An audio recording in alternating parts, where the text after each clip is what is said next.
Hi, and welcome to our video review for Jak and Daxter, the Precursor legacy for the PlayStation 2. Now, this game was developed by Naughty Dog, and if you remember, Naughty Dog is the creators of Crash Bandicoot, but after they were done with the PlayStation, they decided that they'd rather strike out on their own and start a new franchise, and Jak and Daxter is the result. If you remember correctly, the Crash games were technically 3D, they were built out of polygons, but you weren't actually able to venture out into the worlds and go wherever you wanted to go. The game basically played on a track. Well, Jak and Daxter is Naughty Dog's first true 3D free-roaming game, and I believe they've done a really good job with it for their first effort. As the story goes in Jak and Daxter, the pair are actually two good friends, and then an accident happens, and Daxter falls into a pool of a magical liquid called Dark Eco. The Dark Eco then transforms Daxter into an orange muskrat. Jak kind of had some fault in the whole accident. He feels a bit guilty, so he decides to strike out and try to find a way to bring Daxter back to his human self, and that's where the game sets off.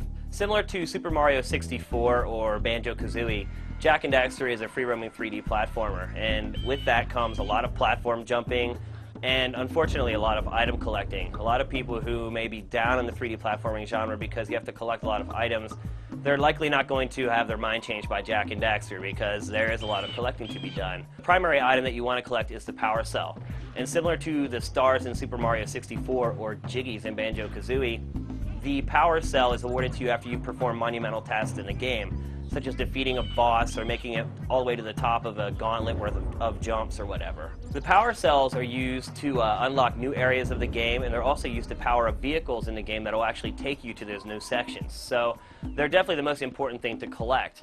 The second most important thing to collect is a Precursor orb, and what they are is a kind of a pink-colored, egg-shaped object.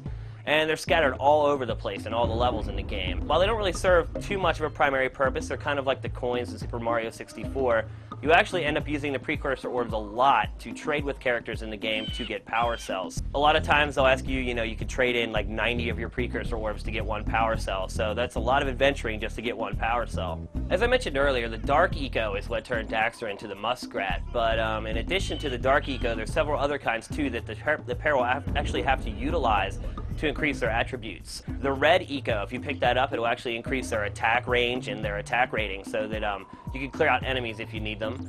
The Yellow Eco will actually give Jak the ability to shoot fireballs, and the fireballs will actually lock onto the enemies and they'll kind of soar around and then they'll strike in on their target. Blue Eco is used to give Jak and Daxter temporary increased abilities, like they can run a little faster, and also if you have charged yourself up with some Blue Eco, you can step on certain platforms in the game and it'll actually activate those platforms. So the Blue Eco is used to actually give them increased abilities or to open up new portions of the level. One kind of drawback to the game that I kind of found was that you can't control Daxter. He just kind of hangs out on Jak's shoulder the whole time.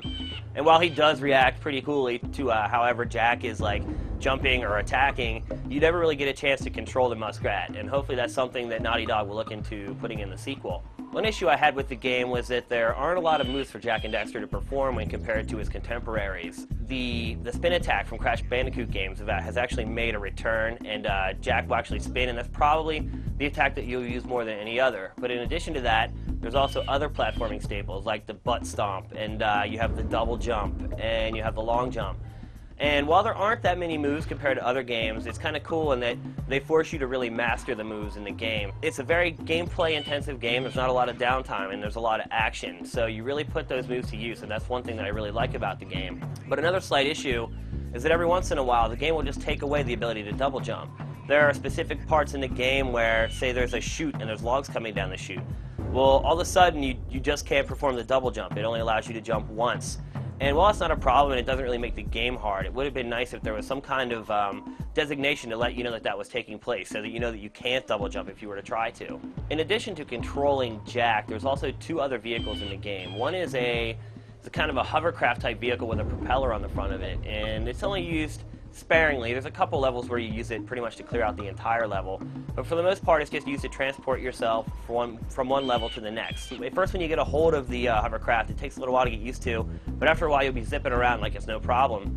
Another vehicle that you can jump onto, well, I guess it's more of like an animal, is a strange looking bird creature that you can hop on, and this bird will actually help you reach areas that you couldn't on your own with just Jak and Daxter. So that's kind of cool, but at the same time, they don't really provide a lot of depth that you would get if you had, say, completely new playable characters. If you're a fan of 3D platformers, then you know that the most important thing to the game is good level design. I'd have to say that for a first free-roaming 3D game from Naughty Dog, they've done a pretty good job designing the levels. My only gripe would be that there aren't any warp points within the levels, and considering how huge they are, that can be a major pain in the butt. There's a lot of times where you'll climb all the way to the top of a huge structure, and you'll make one slip and you'll fall all the way down. And even though you may have cleared out everything leading up to that point, you just can't like jump in a warp and head back up there. You're going to have to run the whole gauntlet again. Considering the difficulty of the game, and there are some sections of the game where you'll die a lot, the levels themselves have tons of platforms as you might expect, and I found the control to be dead on. I was able to, after a couple hours of play anyway, jump to virtually anywhere I thought I should go without a second thought. And that's definitely the sign of some good control in the game. And as you know, in 3D platformers, a crappy jump interface can ruin the whole game, and this isn't the case with Jak and Daxter. As far as graphics are concerned, Jak and Daxter is by far one of the most impressive PlayStation 2 games available. The thing that'll strike you first is the draw distance. It's amazing.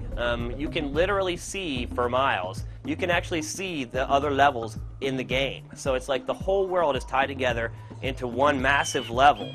And there's no loading times in the game either. So if you go from one section to another, it just kind of flashes up the name of the new section on the screen, and then you go on your way, which is really cool for a PlayStation 2 game. This is definitely a technical feat that should be mentioned, so I thought I would mention it here in the video review. Second only to the draw distance is the animation in the game. And while there aren't a lot of moves in the game, the moves that are there look awesome. And the coolest thing about it is how Daxter hangs onto Jak's shoulder.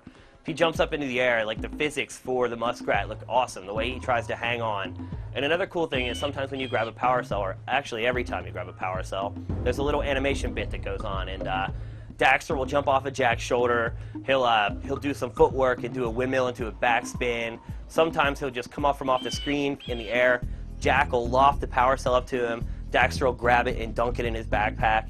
And there's probably well over a dozen, maybe even 20 different animations like this that they really make, add the little nice touches that make the game really cool. The one graphical issue I would like to touch on is the frame rates. In the early going of the game, there's some hub levels that draw a lot of polygons at once, and the game does have a tendency to stutter here. Fortunately, like I said, it wasn't in any of the in-game levels, so it doesn't really necessarily affect the gameplay per se. But there are times where the game definitely gets really shaky. But I really wouldn't want to take too much away from the graphics score for this because, like I said, it doesn't really happen while you're playing the game or performing any of the dangerous platform jumps in the game. I'd have to say Jak and Daxter is a great start for Naughty Dog on the PlayStation 2. It's not overly original, and it definitely borrows a lot from some of the other 3D platformers on the market. But at the same time, the action elements in the game are a lot more intense than other 3D platformers. The collecting isn't too god-awful for people that aren't into that type of thing. The graphics are sick. The sound is awesome. So if you have a PlayStation 2 and you're into platforming games, rush right out and buy this game right now.